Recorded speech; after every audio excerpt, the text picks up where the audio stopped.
وقال سبحانه وتعالى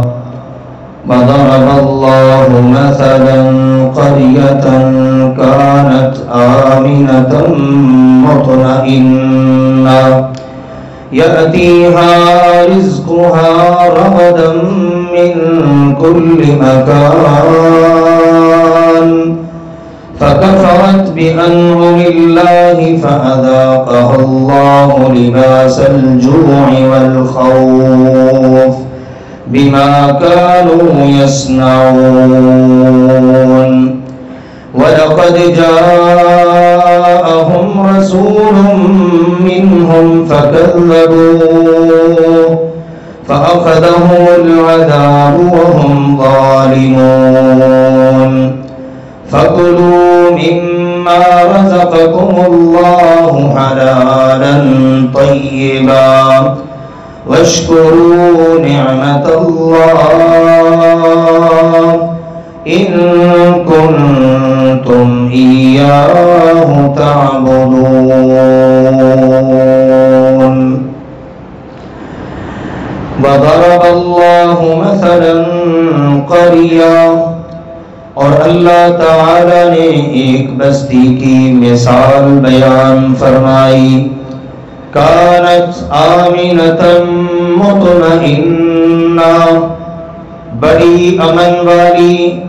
اور بڑی ہی مطمئن یأتیہا رزقہا رغدا من کل مکان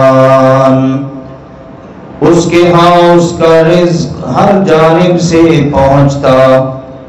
فکفرت بانعم اللہ لیکن اس بستی کے باسیوں نے اللہ کی نعمتوں کی ناقدری ناشکری کی فَأَذَاقَهَا اللَّهُ لِبَاسَ الْجُوعِ وَالْخَوْفِ بِمَا كَانُوا يَصْنَعُونَ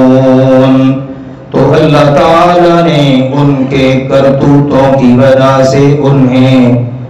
بھوک اور خوف کا لباس پہنا دیا وَلَقَدْ جَاءَهُمْ رَسُولٌ مِّنْهُمْ اور البتہ تحقیق ان کے پاس انہی میں سے ایک پیغام پہنچانے والا ایک رسول آیا فَكَذَّبُوا لیکن انہوں نے اس کو بھی جھٹلا دیا فَأَخَذَهُمُ الْعَذَابُ وَهُمْ ظَالِمُونَ اللہ تعالی نے انہیں پکڑ لیا اس حال میں کہ وہ ظالم تھے فَكُلُوا مِمَّا رَزَقَكُمُ اللَّهُ حَلَالًا طَيِّبًا پس اے بچ رہنے والو تم اللہ کا دیا ہوا رزق حلال پاکیزہ کھاؤ واشکروا نعمت اللہ اور اللہ کی نعمتوں کا شکر ادا کرو ان کنتم ایاہ تعبدون اگر تم صرف اسی اللہ کی عبادت کرتے ہو